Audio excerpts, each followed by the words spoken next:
Start, again verb का base form. यानी ये 3 तरीके हैं, पहला तरीका, दूसरा तरीका और तीसरा तरीका, जिससे हम इंटेंशन या प्लान टू डू समथिंग जैसे ही कहे हो वैसे ही, ये इंपॉर्टेंट। ठीक है, इसमें डिफरेंस क्या है? टू प्लस वर्ब का बेस फॉर्म में और गोइंग टू में कोई डिफरेंस नहीं है। ये तीनों फॉर्म एक ही चीज बता रहा है, क्या? Intention to do action. कब है इंटेंशन आपका? निकट भविष्य में। कौन सा निकट भविष्य? जब बोला है ना, ठीक उसके तुरंत बाद। He is about to leave for station, जैसे बोला बस वैसे ही निकलने वाले हैं, है ना? ये इंटेंशन टू डू एक्शन। कब के लिए? बस निकट भविष्य के लिए। विल बी क्यों नहीं लगाओगे भाई? विल बी लगा दिए, विल बी, फिर गोइंग टू, यानी निकट भविष्य का भी भविष्य क्या होता है? अभी के बाद जितना है सब भविष्य। अब फ्यूचर का फ्यूचर तो कुछ हो नहीं सकता। ये तो कॉमन सेंस की बात है। मैंने कहा था ना, इंग्लिश में रूल्स नहीं होते, कॉमन सेंस है। खुद सोच के देखो, अभी के बाद जो है फ्यूचर है, अब फ्यूचर का फ्यूचर क्या होगा? फ्यूचर ही होगा, इसीलिए। ठीक है, कोई क्वेश्चन? हमें कब V1 फॉर्म का यूज करना चाहिए और कब गोइंग टू फॉर्म? सुनो, अब आप अगर कहना चाहते हो कि, अगर मैं ये कहना चाहूं कि अब मैं नेक्स्ट यूज बताने जा रही हूं बी का, मैं ये कहूं कि मैं बी का नेक्स्ट यूज बताने जा रही हूं। सुनो, I am to give the next use of be, I am going to teach the next use of be. I am about to tell you something about the next use of be. चलो एक ही verb ले लूं, teach. I am to teach. I am going to teach. I am about to teach the next use of be. क्या कोई difference है? नहीं। तीनों तरीके से हमने एक ही चीज बताई, क्या? बस निकट भविष्य में प्लान एक्शन। क्यों? क्योंकि मैं नेक्स्ट यूज ऑफ बी लिखने जा रही हूं, इसीलिए। आया समझ में? बोलो, कोई प्रॉब्लम?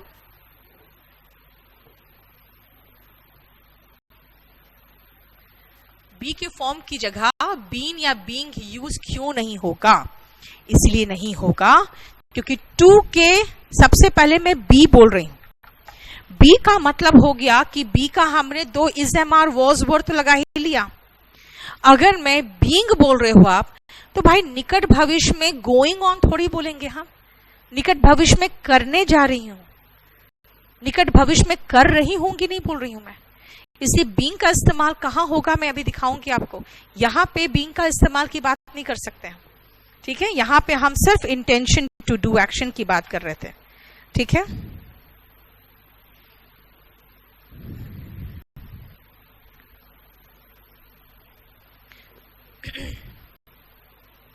अब आओ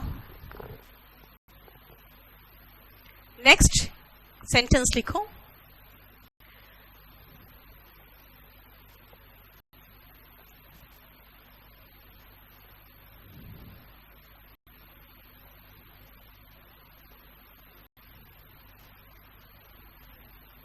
ये सेंटेंस नंबर क्या है? जरा चेक करके बताओ मुझे।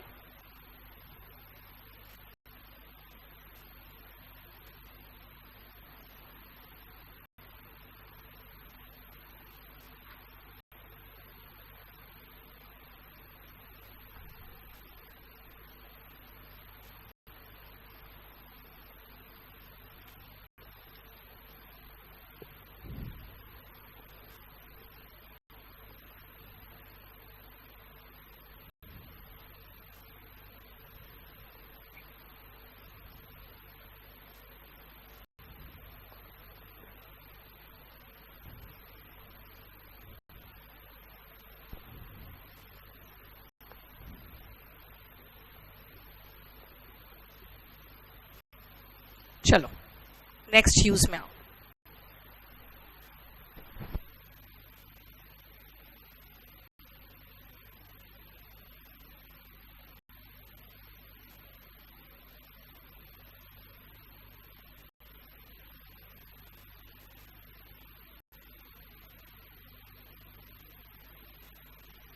फॉर्म्स आओ, आई एम फाइन, एरेंट आई। इसका मतलब एरेंट तो हमने एम के नॉट के साथ का फॉर्म लगा दिया है। पहले आओ समझते हैं कि ये शॉर्ट फॉर्म क्या है। इसको शॉर्ट फॉर्म नहीं, इसको हम कॉन्ट्रैक्टेड फॉर्म कहते हैं। ध्यान रखना, ये जो कॉन्ट्रैक्टेड फॉर्म है ना, ये बी का नॉट का नहीं होगा, इसमें सिर्फ इज नॉट का बनेगा, जिसको हम कहते हैं इजेंट। देखो n apostrophe t. Are not का कॉन्ट्रैक्टेड फॉर्म एरेंट होता है। वॉज नॉट का कॉन्ट्रैक्टेड फॉर्म वॉजेंट होगा। वर नॉट का कॉन्ट्रैक्टेड फॉर्म वरेंट होगा। ठीक है। और एम नॉट का कॉन्ट्रैक्टेड फॉर्म होता कुछ नहीं है। अगर जबरदस्ती बनाने की कोशिश करोगे तो सिर्फ एरेंट बनेगा, और वो भी सिर्फ इन्वर्जन में। पहले लिख लो फिर समझाती हूं मैं।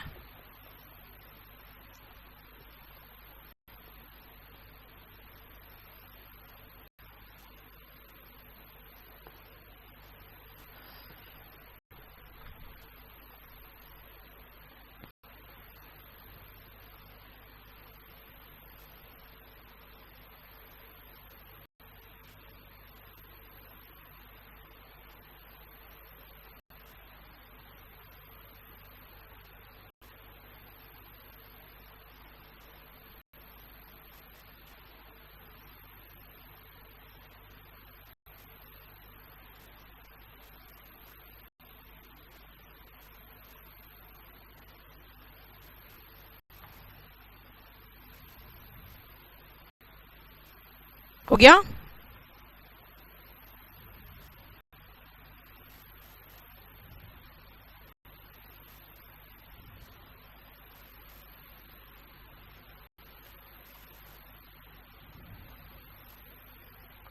हो गया? चलो देखो, इज नॉट का इजेंट, आर नॉट का एरेंट, वॉज नॉट का वॉजेंट, वर नॉट का वरेंट, और एम नॉट का एरेंट। अब कहोगे एरेंट, एरेंट अगर है तब तो ये सही है, और मैं कहता हूं ना ये गलत है, ये सही है। तो आप सुनो ध्यान से, मैंने कहा एम नॉट का कोई कॉन्ट्रैक्टेड फॉर्म नहीं होगा। एरेंट चलेगा इन इन्वर्जन। What is inversion? ऐसे नहीं, ऐसे, मतलब सब्जेक्ट के बाद वर्ब नहीं, वर्ब जब सब्जेक्ट के पहले हो तब इन्वर्जन कहलाता है ना। मिरर में आप देखते हो, राइट हैंड उठाते हो तो आपको लेफ्ट हैंड दिखता है। इसका मतलब है कि हम जब क्वेश्चन टैग बनाते हैं ना, तभी हम सिर्फ कॉन्ट्रैक्टेड फॉर्म इस्तेमाल करते हैं, आर नॉट, एरेंट। किसके लिए? एम के लिए। क्योंकि जब सेंटेंस पॉजिटिव होता है तो क्वेश्चन टैग नेगेटिव होता है, और क्वेश्चन टैग में आपको कॉन्ट्रैक्टेड फॉर्म चाहिए ही चाहिए। उसके बिना क्वेश्चन टैग नहीं बनेगा। क्वेश्चन टैग का मतलब होता है छोटा सा क्वेश्चन, किसी सेंटेंस के पीछे लटका हुआ, जैसे कि एक टैग लटका रहता है किसी चीज के साथ, है ना। तो छोटा सा क्वेश्चन बनाना है तो हेल्पिंग वर्ब नॉट को कॉन्ट्रैक्टेड फॉर्म बनाना पड़ेगा। हेल्पिंग वर्ब और नॉट का कॉन्ट्रैक्टेड फॉर्म बनाते हैं कैसे? एन एपोस्ट्रोफी टी, जनरली यही लगाते हैं। जनरली, मैं हमेशा नहीं कहूंगी, बाकी सब अलग से पढ़ोगे। लेकिन यहां पे एम नॉट का कॉन्ट्रैक्टेड फॉर्म है ही नहीं, तो करे क्या? तो एरेंट लगा दिया, क्योंकि क्वेश्चन टैग में जरूरी था। यहां पे क्या जरूरी है? जिससे नहीं बन सकता है जबरदस्ती क्यों बनाए, यही छोड़ दिया। क्वेश्चन टैग में जरूरी था, इसीलिए यहां पे लिख के छोड़ना सी क्वेश्चन टैग। ठीक है, मतलब एम नॉट का कॉन्ट्रैक्टेड फॉर्म एरेंट सिर्फ इन्वर्जन में आएगा। इन्वर्जन का मतलब सब्जेक्ट के पहले हेल्पिंग वर्ब एक्टिव वॉइस में, और पैसिव वॉइस में ऑब्जेक्ट के पहले हेल्पिंग वर्ब, है ना। अब आते हैं वापस। आई एम फाइन, एरेंट आई। ये एम किसका फॉर्म है? बी का। और ये बहुत एक्सेप्शनल चीज है, इसीलिए इसको ही खाली हम एम्फसाइज करेंगे, और बाकी में तो कोई पंगा ही नहीं है। N apostrophe t, n apostrophe t, n apostrophe t, वही तो है, और कुछ भी तो नहीं है। अब ये am not जो है इसका लिख लेना नीचे। am not का कोई कॉन्ट्रैक्टेड फॉर्म नहीं होता। There is no contracted form of am not। लेकिन बट हमें क्वेश्चन टैग में हेल्पिंग वर्ब और नॉट के कॉन्ट्रैक्टेड फॉर्म की जरूरत पड़ती है। But we need a contracted form of helping verb and not in question tag.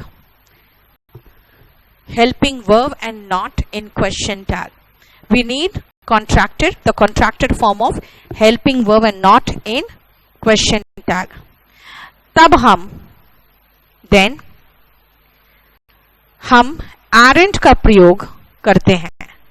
We use aren't। तब हम aren't का प्रयोग करते हैं। We use aren't। am not aren't सिर्फ inversion में बनता है। am not becomes aren't only in inversion।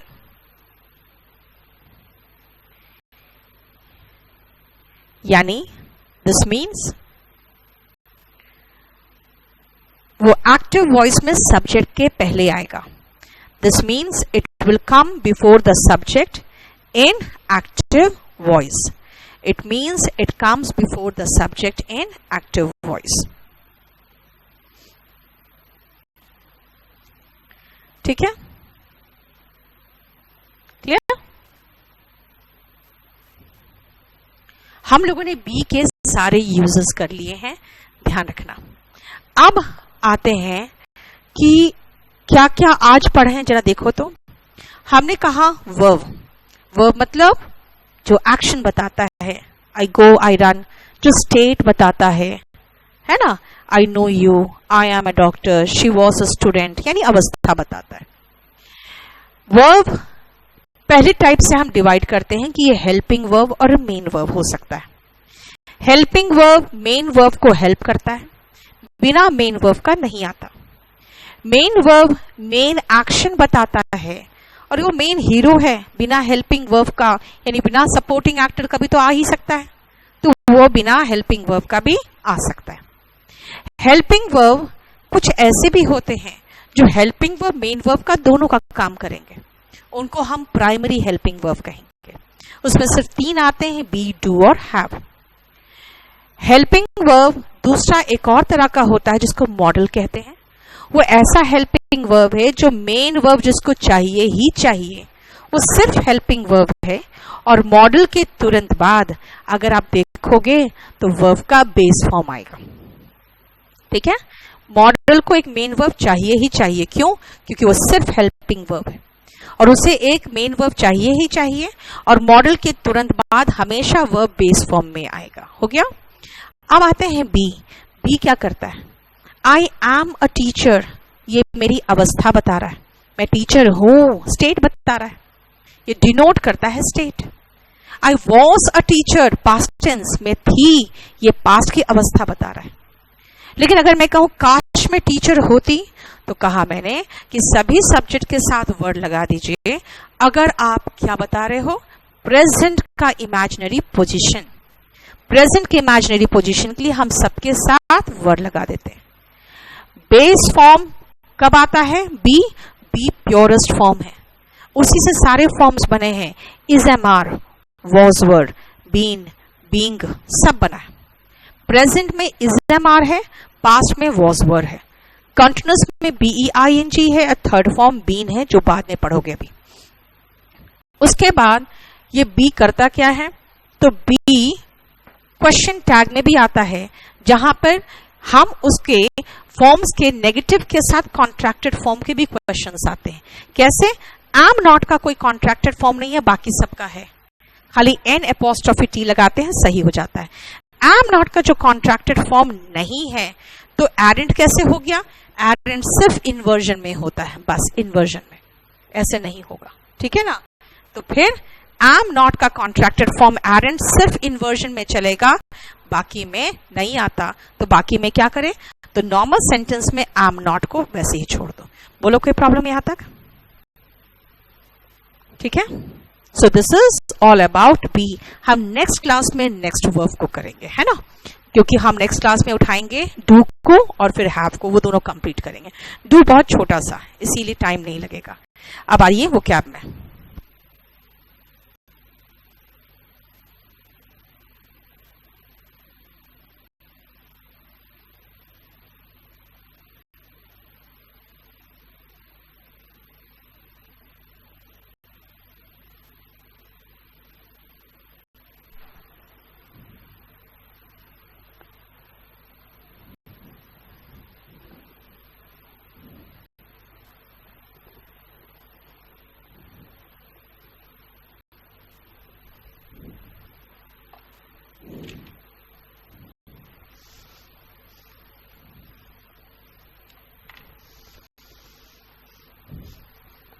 Next आओ, जो मैं आप लोग को पढ़ा रही थी वो वोकैबुलरी फर्स्ट शीट पढ़ा रही थी।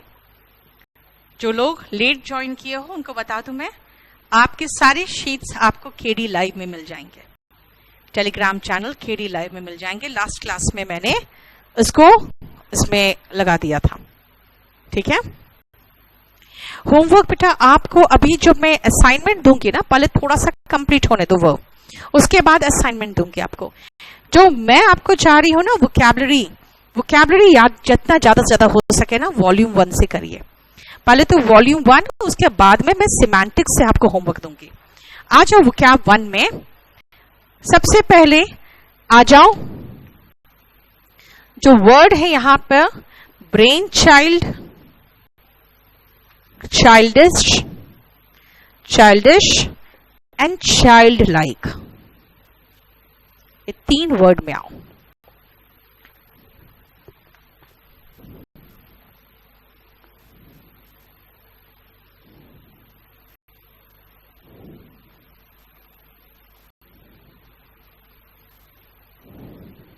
ठीक है।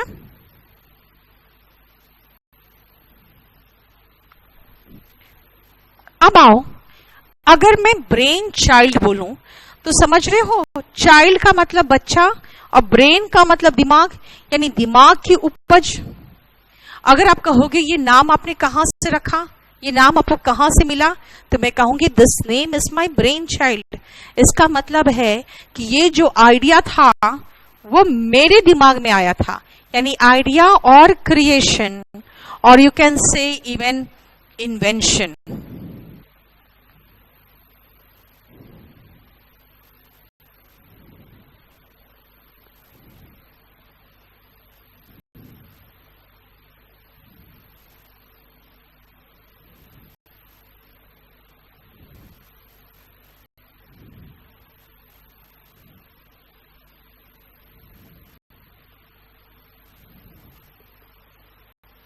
ठीक है।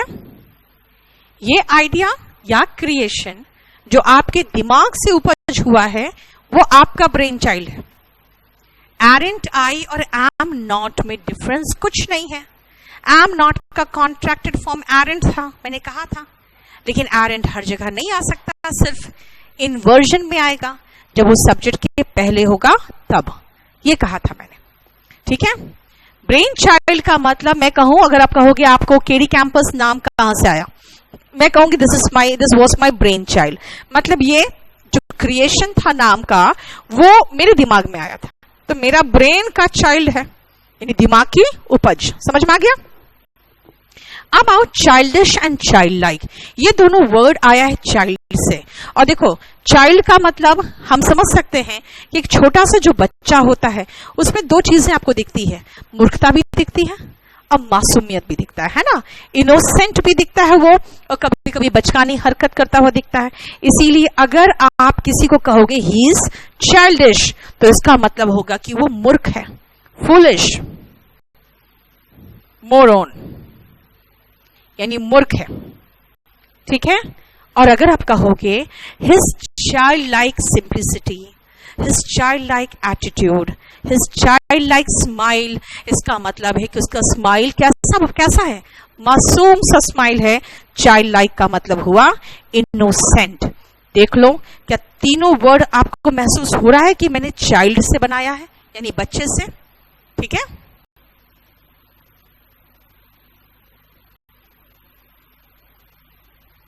क्या हुआ, समर मंडल का प्रॉब्लम देखो क्या है,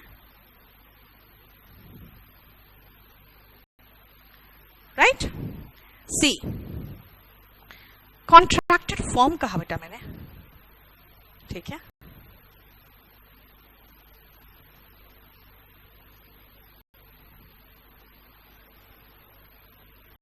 कॉन्ट्रैक्टेड का मतलब होता है ना, वो जो संक्षेप, कोई चीज आप एक्सपैंड या कॉन्ट्रैक्ट करते हो, है ना। जैसे कॉम्पैक्ट बनाना, जैसे कहते हैं ना मिला के छोटा कर दिया। आप जानते हो क्वेश्चन टैग में मतलब टैग कहा, मैंने कहा छोटा सा क्वेश्चन जो सेंटेंस के पीछे होता है। मैं सिखाऊंगी आपको क्वेश्चन टैग में अलग से। तो कहेंगे कि जब छोटा बनाना है तो इज नॉट, बड़ा लगता है ना सुन के, इजंट छोटा लगा, वही छोटा करना, छोटा फॉर्म। ये तीनों वर्ड है चाइल्ड से, जो मैंने कहा कि चाइल्ड से रिलेटेड वर्ड आप महसूस कर सकते हो इसमें। Next our word genteel, and then another word vain, और फिर टॉफी नोस्ट। ये 3 वर्ड में आओ।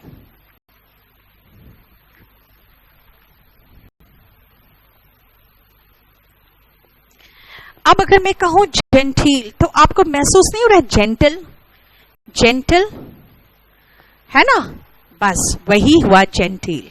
मतलब जेंटल से बना हुआ अगर मैं कहूं the genteel nature of a gentleman, तो आप समझ सकते हो कि यहां पे TEEL होने के बावजूद ये क्या है, ये वही मीनिंग दे रहा है जो मीनिंग जेंटल दे रहा है, ठीक है।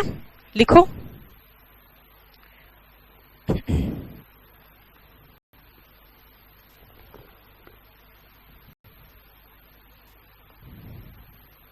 ये एडजेक्टिव है, लिखना ये एडजेक्टिव है।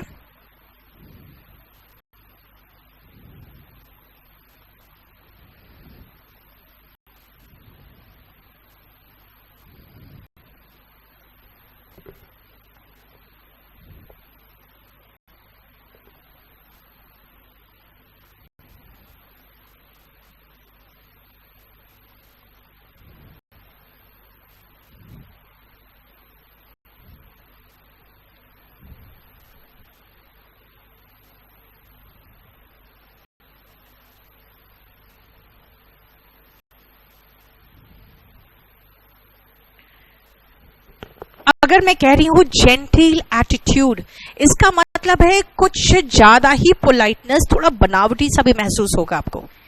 इफेक्टेड पोलाइटनेस, थोड़ा सा आपको बनावटी भी महसूस होगा, कुछ ज्यादा ही politeness.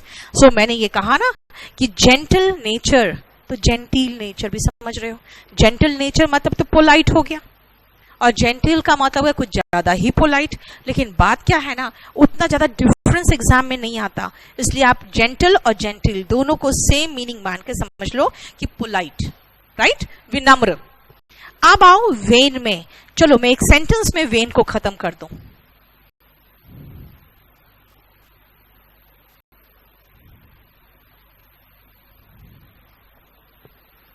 She is when in when, जरा लिखो। इस एक ही सेंटेंस में मैं दोनों को खत्म कर दूं। She is when in when.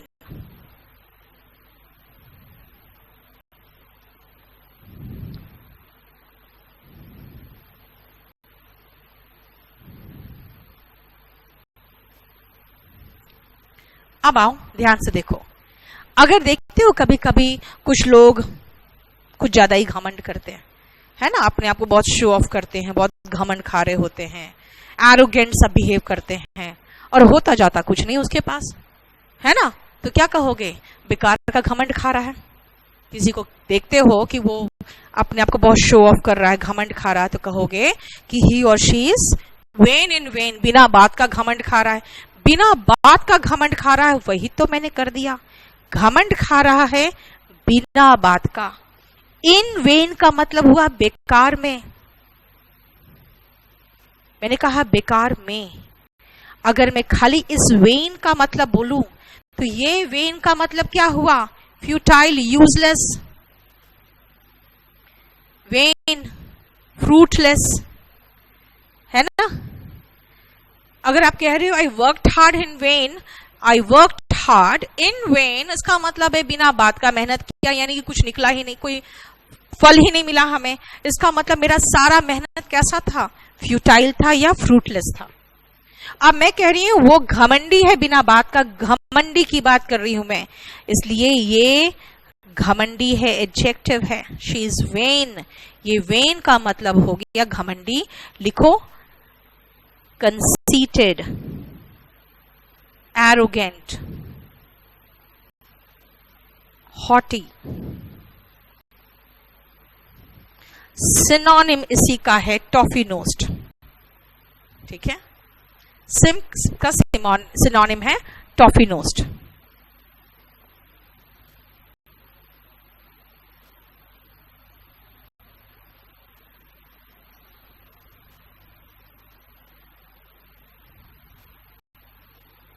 बोलो, कोई प्रॉब्लम?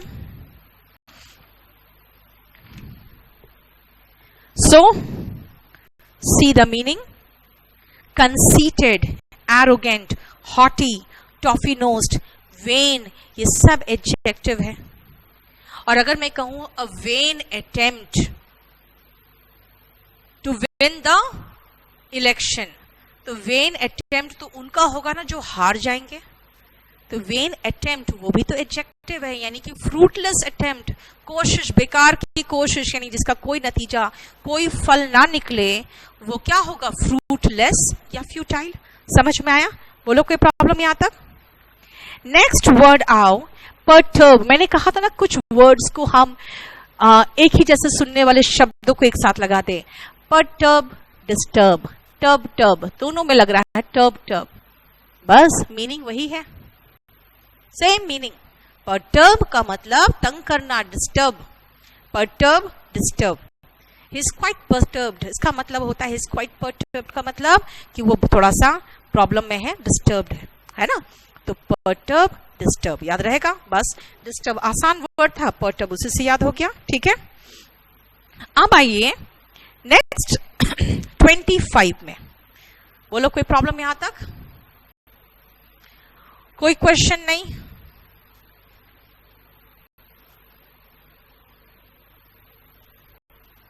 मैं डेली क्लास आपका कराऊंगी, रुको थोड़ा सा रुको बेटा, अभी शुरुआत है।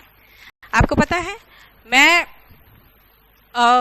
लाइव क्लासेस में बहुत ज़्यादा इंटरेस्टेड नहीं थी, क्योंकि मैंने शुरू से एक चीज़ महसूस किया था कि यार बच्चे जब लाइव पढ़ेंगे ना तो इधर सो के उधर लेट के मज़े से जब मर्जी तब देखा तब नहीं देखा, तो वो मुझे पसंद नहीं आ रहा था, क्योंकि वो एक टीचर और स्टूडेंट का वो फीलिंग नहीं लाता था। लेकिन क्योंकि ये डिमांड है स्टूडेंट्स का और from all over India demand आ रहा था। दूसरी बात है मैंने एक चीज़ और महसूस किया था कि कुछ लोग हैं जो यूट्यूबर्स ही हैं जो आराम शनाब चीज़ें पढ़ा के पता नहीं क्या क्या कर रहे थे। तब मैंने कहा कि चलो ठीक है मैं कम्प्लीटली आती हूँ। हालांकि सारा वेल अरेंजमेंट जो कहते हैं ना, प्रॉपर तरीके से अरेंजमेंट करने में थोड़ा टाइम लग गया, लेकिन अभी थोड़ा सा समय लगेगा। उसके बाद फिर मैं और बैचेस और क्लासेस बढ़ाऊंगी और डिफरेंट क्लासेस में और डिफरेंट टाइम पे मैं डिफरेंट चैप्टर्स पढ़ाऊंगी। जो लोग ज़्यादा ज़रूरी होगा जिनको ज़्यादा, वो अपने अपने अलग अलग चैप्टर्स अलग अलग टाइम में भी कर लेंगे। बिल्कुल निश्चिंत रहो, कोई प्रॉब्लम नहीं होगा आपको। अब आओ नेक्स्ट, एप्पल पाई ऑर्डर। देखो एप्पल पाई ऑर्डर, इस ऑर्डर वर्ड में कंसंट्रेट करो। एप्पल पाई ऑर्डर, सब कुछ अपने अपने स्थान पे ऑर्डर में रखा हुआ है। एप्पल पाई सब कुछ, तो कहेंगे एप्पल पाई ऑर्डर। मतलब मैं समझाने के लिए बोल रही हूँ। इसका मतलब सब कुछ नीट एंड क्लीन, चकाचक, जिसको कहोगे स्पिक एंड स्पैन, है ना। एप्पल पाई ऑर्डर का मतलब हो गया इन प्रॉपर ऑर्डर, ठीक है, इन प्रॉपर ऑर्डर। 25 का इसका मतलब नीट एंड क्लीन, मतलब स्पिक एंड स्पैन। ये है इसका सिनोनिम, यानी सब कुछ बिल्कुल अपने अपने स्थान पर, सब कुछ। ओके, डेकोरम छूट गया 10 नंबर, फाइन, बहुत अच्छी बात है। रुक जाओ, बस इसी के बाद कर देती हूं। Decorum in proper order, neat and clean, spick and span, मतलब सब कुछ एकदम अपने अपने स्थान पर। अच्छा, अगर सब कुछ अपने अपने स्थान पर नहीं हो तो 6-7 चीजें इधर छिटी पड़ी हो, कुछ उधर बिखरे पड़े हो, तो मैंने क्यों जानबूझ के कहा 6-7 चीजें इधर बिखरी पड़ी हो? इसका मतलब है कि इसका एंटोनिम होगा add 6s and 7s। देखो, याद रखने का तरीका ही बताना है बस मुझे, और कुछ नहीं, ठीक है ना।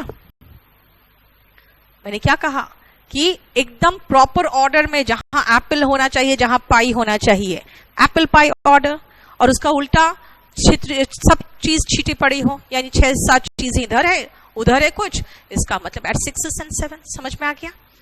आपने कहा डेकोरम, ध्यान रखना, डेकोरम का मतलब होता है ना कि डेकोरेटेड, बस याद रहेगा। जब आपके व्यवहार सजावटी होना, यानी प्रॉपर तरीके से जैसे आपको बिहेव करना चाहिए वैसा, तो डेकोरम होता है। कई बार कहते हैं ना, please maintain decorum in class. इसका मतलब है कि जो आपका प्रॉपर बिहेवियर होना चाहिए क्लास के अनुसार, वो proper manners, you can say proper behaviour और मैनर्स, ठीक है। ये डेकोरम है। चलो वापस चलते हैं।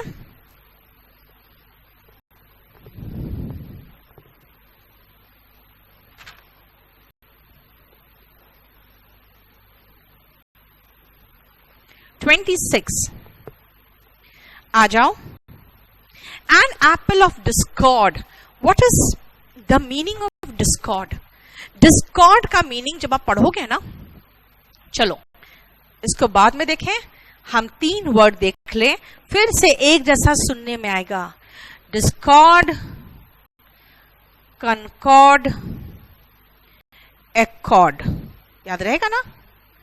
Discord, concord, accord. देखो, डिस्कॉर्ड, कनकॉर्ड, एकॉर्ड, मतलब जब आप में लड़ाई झगड़ा होता है ना, तब डिस्कॉर्ड होता है। डिस देखो ना, नेगेटिव वर्ड में, सामंजस्य है, अच्छा रिलेशन है, ठीक बनता है हमें बीच में, तो कनकॉर्ड और एकॉर्ड। इसका मतलब है कनकॉर्ड एंड एग्री, एकॉर्ड का मतलब हो गया हमें दिमाग में एग्रीमेंट है हम दोनों के बीच में, है ना, या हमें गुड अंडरस्टैंडिंग है।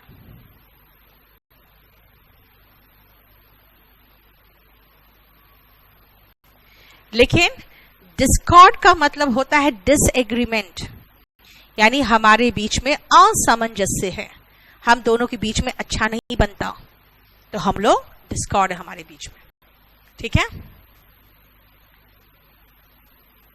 Now come to the point, apple of discord. जानते हो एडम एंड ईव की कहानी से बना एप्पल ऑफ डिस्कॉर्ड। एडम और ईव में भगवान ने, उनको ईश्वर ने कहा था कि तुम्हारे लिए पूरा स्वर्ग का सारा सुख तुम्हारे लिए है, बस ये एप्पल मत खाना। ये कहानी है, कहा था ये एप्पल मत खाना। अब क्या होता है ना कि जो चीज मना किया जाता है उसी का मन करता है, और इसी से एक और कहावत आया है, जानते हो क्या कहावत है?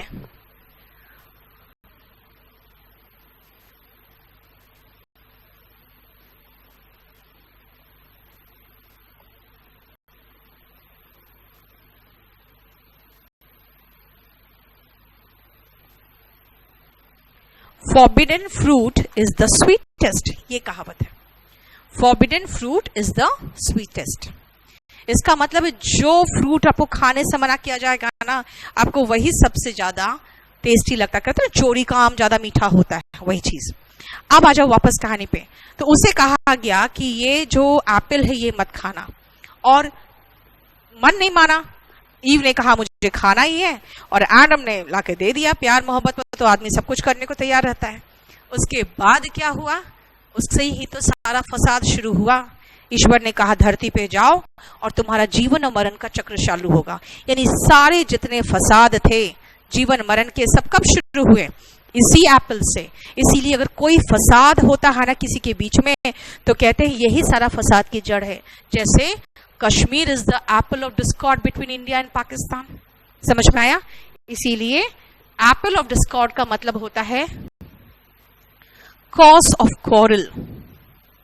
एक और इसका सिनोनिम है, सिनोनिम, एंटोनिम नहीं बोल रही हूं, एंटोनिम का एक क्रॉस साइन लगाना होता है। सिनोनिम है बोन ऑफ कंटेंशन। ठीक है, बोन ऑफ कंटेंशन।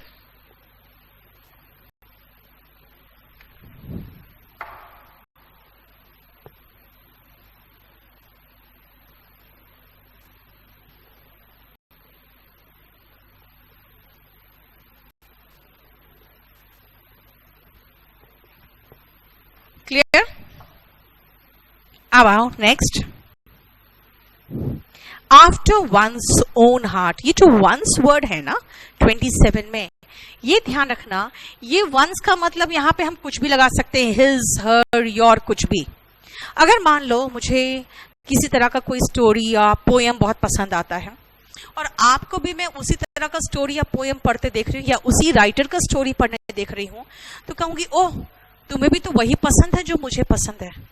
यानी मेरे हार्ट को जो भाता है तुम्हें भी तो वही भाता है। इसका मतलब मैं कहूंगी you are after my own heart.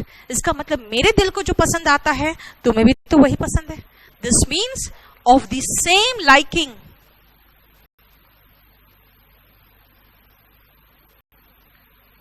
बोलो कोई प्रॉब्लम?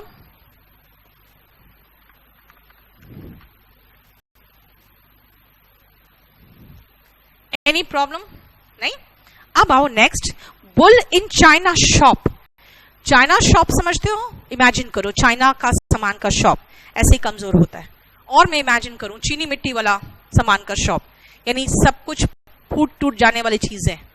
बुल, बुल का मतलब सांड। यस, अगर कोई सांड इस तरह के शॉप में घुस जाए तो क्या होगा?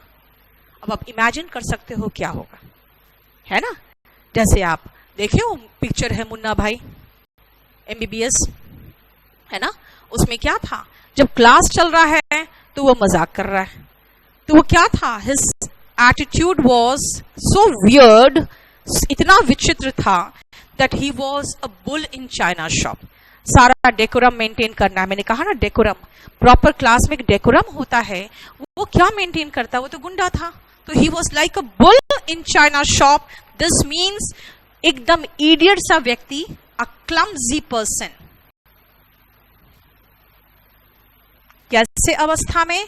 बहुत ही नाजुक अवस्था में, इन अ डेलिकेट सिचुएशन।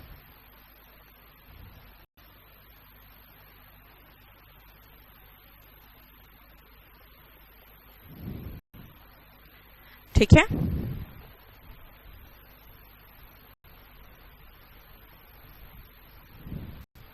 बोलो कोई प्रॉब्लम?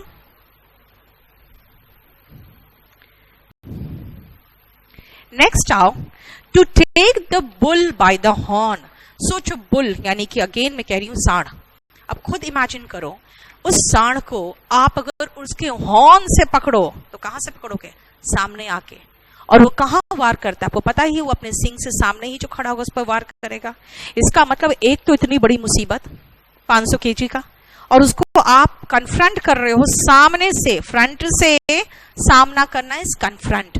आप सामना कर रहे हो उस मुसीबत का सामने से। इसका मतलब हुआ to take the bull by the horn का मतलब इमेजिन करो, टू कन्फ्रंट यानी सामना करना a problem. To confront a problem का मतलब हुआ कि किसी मुसीबत का सामना करना। ठीक है,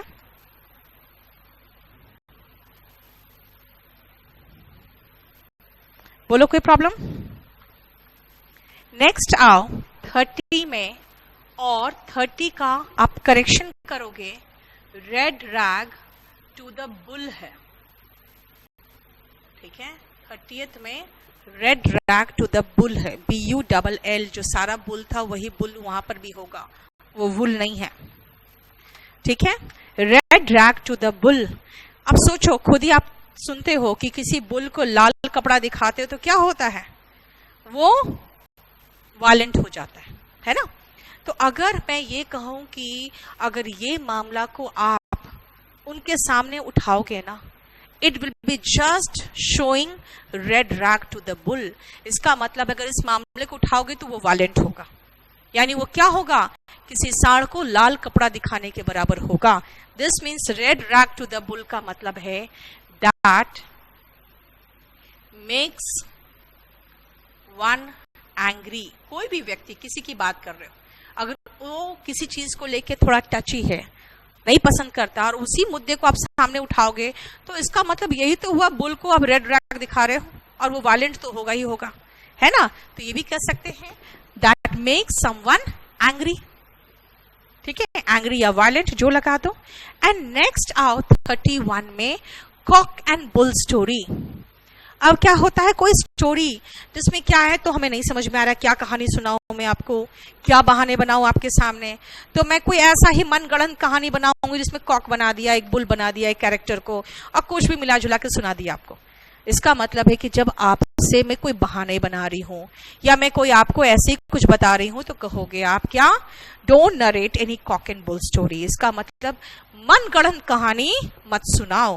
cock and bull story is a cooked up story, जो बना के सुनाया हुआ है, अ कुक्ड अप स्टोरी, जो मनगढ़ंत कहानी बताया गया है, that is cock and bull story. बताओ कोई प्रॉब्लम है तो यहां तक आपको?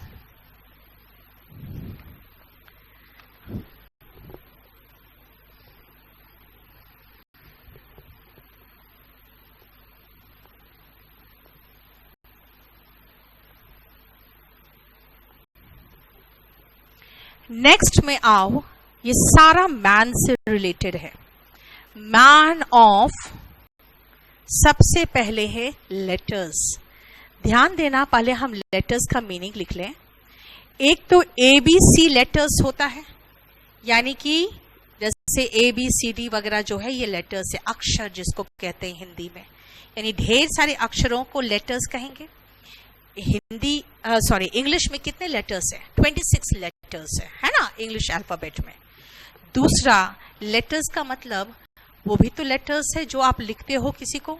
मैंने प्लूरल फॉर्म में लिखा है चिट्ठियां, है ना। और लेटर्स का मतलब लिटरेचर भी होता है। क्यों, जरा बताओ? क्योंकि एक कहावत है मैन ऑफ लेटर्स जो यहां पर है। जब पहले जमाने में साइंस नहीं था तो जो लिटरेचर पढ़े लिखे लोग होते थे ना, वो लिटरेचर पढ़े होते थे। जैसे इंडिया में वेद पुराण, इंग्लिश अगर जाओगे, इंग्लिश बहुत ज़्यादा पुराना तो नहीं जा सकते क्योंकि उनका सिविलाइजेशन बहुत पुराना तो है नहीं। तो आप देखोगे वो वर्ड्सवर्थ पढ़ते थे, है ना, वो शेक्सपियर पढ़ते थे, जो पढ़े लिखे लोग होते थे वो। इसका मतलब जब साइंस नहीं था तो लिटरेचर पढ़ने वाले लोग पढ़े लिखे होते थे। इसलिए अगर हम कहें मैन ऑफ लेटर्स, तो मैन ऑफ लेटर्स होता है एन एजुकेटेड पर्सन, पढ़ा लिखा व्यक्ति, एन एजुकेटेड पर्सन।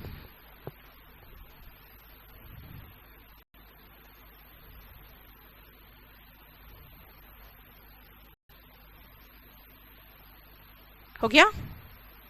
नेक्स्ट आओ, मैन ऑफ पार्ट्स।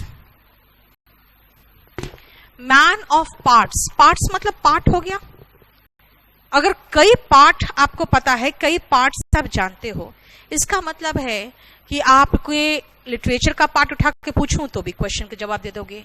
मैं लैंग्वेज का पूछूं तो भी बता दोगे। मैं आर्ट के किसी पार्ट का क्वेश्चन पूछूं तो भी बता दोगे। इसका मतलब आप मल्टी टैलेंटेड हो, आप हर फील्ड के बारे में नॉलेज रखते हो। इसीलिए man of parts is a multi talented person, यानी a person who has knowledge of different fields. He has knowledge of different fields. ठीक है, बोलो कोई प्रॉब्लम?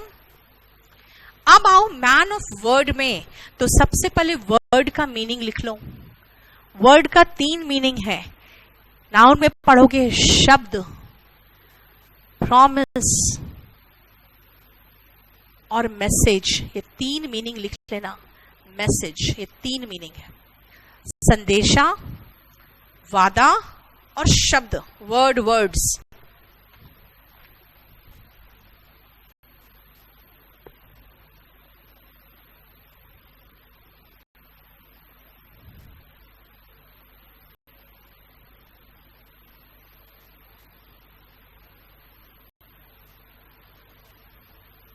ठीक है, अब आओ, अगर मैं कहूं वर्ड, तो इसमें कौन सा वर्ड आएगा जानते हो? इसमें ये वर्ड आएगा। इसीलिए मैन ऑफ वर्ड का मतलब होता है अ person who keeps his promise. जो वचन का पक्का होता है वो मैन ऑफ वर्ड होता है। जो कह दिया वही करेगा। So man of word is वचन का पक्का। ठीक है, अब आओ next word, man of straw. Straw जानते हो ना, तिनका होता है। तिनका है जैसे थोड़ा सा भी हवा, थोड़ी सी भी हवा चलेगी, तिनका तुरंत मुड़ जाएगा। इसका मतलब जो इंसान वैसे तिनके की तरह कमजोर हो, तो आदमी तिनके की तरह फिजिकल कमजोरी से कोई फर्क नहीं पड़ता। आपकी ईमानदारी होनी चाहिए, आपका कैरेक्टर स्ट्रांग होना चाहिए। जो आप दिखते हो वैसे ही आपको अंदर से भी होना चाहिए। लेकिन मैन ऑफ स्ट्रॉ कैसे होते हैं? मैन ऑफ स्ट्रॉ होते हैं a person with week character और नो इंटीग्रिटी, जिनमें ईमानदारी नहीं होती। ऑनेस्टी, इंटीग्रिटी का मतलब यहां होता है ऑनेस्टी।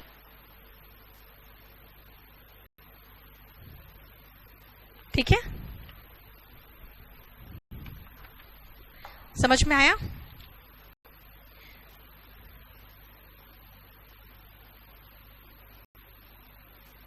बोलो।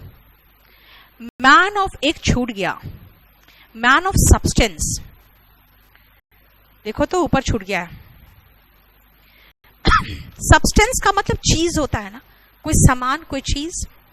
अब मैन ऑफ सब्सटेंस, आपके पास सब्सटेंस है यानी कि आपके पास सब कुछ है, पैसा भी है, धन भी है, संपत्ति भी है। तो क्या होता है ना, उसके पास पावर भी आ जाता है। मनी के साथ आप बहुत सारे पावर को कहते हैं हम लोग खरीद लेते हैं। तो मैन ऑफ सब्सटेंस का मतलब होता है अ person who is rich and powerful. Man of substance ऊपर छूट गया था। अ person who is rich and powerful, man of substance. ठीक है, और सेम मीनिंग निकलता है man of means. What is the meaning of means? Means का मतलब तो रिसोर्सेस होता है। जहां पर भी मीन्स वर्ड देखो ना नाउन के सेंस में, इसका मतलब संसाधन होता है, रिसोर्सेस। इसका मतलब वही तो हुआ, अ पर्सन हु हैज रिसोर्सेस, मतलब तो वही हुआ। A man of substance and a man of means, बात तो बराबर है। आपके पास पैसे होते तो संसाधन आता है, आपके पास सब कुछ होता है तो आप पावर भी खरीद लेते हो, पावर भी आपके पास आ जाता है। देखते नहीं हो कितने रिच लोग हैं जो बाद में एमपी का इलेक्शन वगैरह लड़ते हैं तो क्या होते हैं, पावरफुल भी हो जाते हैं वो। तो man of substance and man of means almost same है। अब आओ next, man of many words. बहुत शब्द इस्तेमाल करते हो यानी कि क्या हो, बातूनी हो। जब आप मैन ऑफ मेनी वर्ड्स होते हो ना, तो man of many words is loquacious, बातूनी, टॉकेटिव।